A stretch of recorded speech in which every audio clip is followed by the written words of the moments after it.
आज की एक और बड़ी खबर है भारतीय नौसैनिकों से जुड़ी, जिन्हें सजाए मौत दी गई पिछले दिनों। खबर यह है कि अब सिर्फ और सिर्फ 9 दिन बचे। इन 9 दिनों में अगर नहीं रोक की लगाई गई, नहीं अपील की गई, तो हमारे जो पूर्व नौसैनिक अफसर हैं उन्हें फांसी दे दी जाएगी इन 9 दिनों के अंदर। अगली तस्वीर दिखाई जरा। अब यह है अल थानी, जो कि अमीर है कतर के। इनके हाथ में डोर है, ये रोक सकते हैं। भारत सरकार को इनसे बात करने की जरूरत है, वरना सिर्फ 9 दिन में अगर रोक नहीं लगी तो हमारे अफसरों को, हमारे देश के अपने फौजियों को फांसी की सजा हो जाएगी। ये रिपोर्ट देखिए जरा।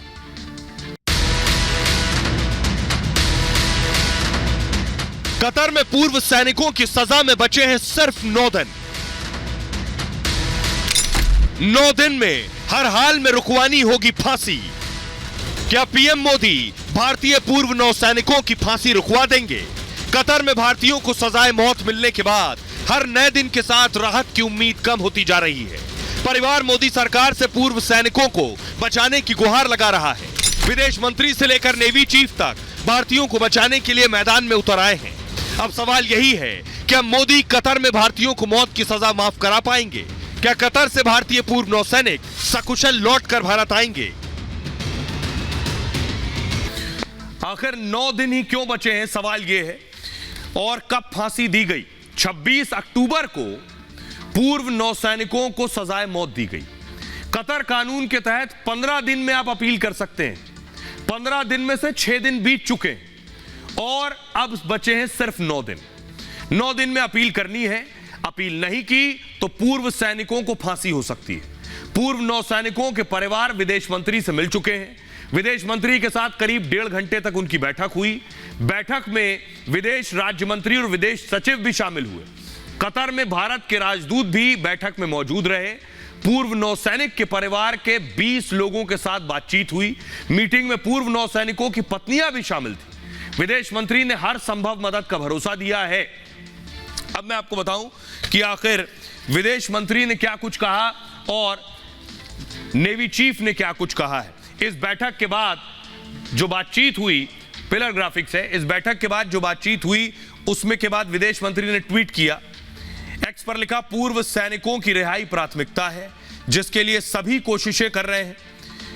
आर हरिकुमार नौसेना प्रमुख ने कहा, सरकार हर संभव प्रयास कर रही है कि कानूनी प्रक्रिया अपनाई जाए कि पूर्व सैनिकों को वापस लाया जाए। सुनिए जरा नौसेना प्रमुख को। Every effort is being made by the government to ensure that we take up through the legal course and find relief for our personnel. और आखिर कानूनी तौर पर क्या किया जा सकता है? हमारे साथ वरिष्ठ वकील अमिताभ सिन्हा साहब जुड़ रहे हैं। सर, मेरा सवाल यह है कि आखिर 9 दिन का वक्त बचा है, क्या कुछ हो सकता है? भारत सरकार इसमें पूरी कोशिश कर रही है अपनी यथाशक्ति, और मुझे इसका पूरा भरोसा है कि इसमें भारत सरकार को सफलता मिलेगी। जैसे बैक चैनल्स बोलते हैं, कूटनीतिक और बाकी जो जितने भी प्रयास हैं, न्यायिक भी उपलब्ध प्रयास हैं, जिसमें अंतर्राष्ट्रीय न्यायालय है, international court of justice UN का, वहाँ भी उसके विकल्प खुले हैं भारत के उनको बचाने के लिए। लेकिन सबसे पहले कतर की जो न्याय व्यवस्था है, भले ही वहाँ पर इस्लामिक शरिया लॉ यानी एक तानाशाही इस्लामिक कानून चलता है, तो मैं मानता हूँ कि उसमें उन पूर्व नौसैनिकों को इस डेट पे तो कुछ खतरा नहीं है निश्चित रूप से।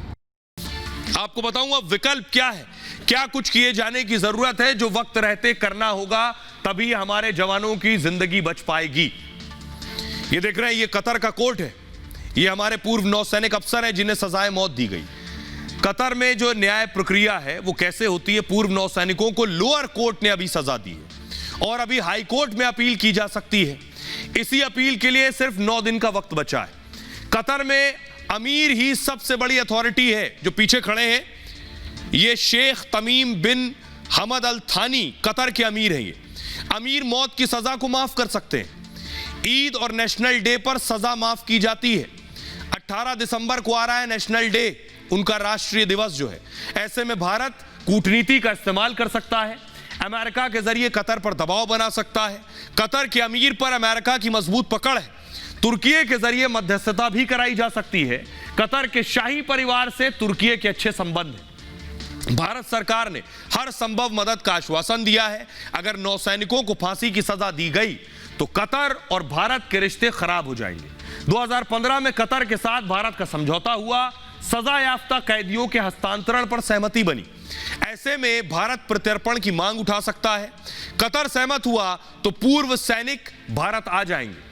प्रावधान है कि बची सजा के लिए संबंधित देश से बात करनी होगी। भारत इंटरनेशनल कोर्ट का भी रुख कर सकता है। कुलभूषण के मामले में ऐसा ही हुआ था। इंटरनेशनल कोर्ट ने फांसी की सजा पर रोक लगाई थी। कतर में पूर्व सैनिकों पर सजा पर रोक लग सकती है। भारत न्यायिक प्रक्रिया में ही अपील कर सकता है। और सुनिए जरा क्या कुछ कह रहे हैं रविंदर सचदेवा साहब, विदेश मामलों के जानकार हैं। क्या प्रधानमंत्री नरेंद्र मोदी की पहल इसमें काम कर सकती है? सुनिए। कतर में जो केस है, इसको केवल और केवल शायद इंडिया की, मोदी जी की कूटनीति ही बचा सकती है।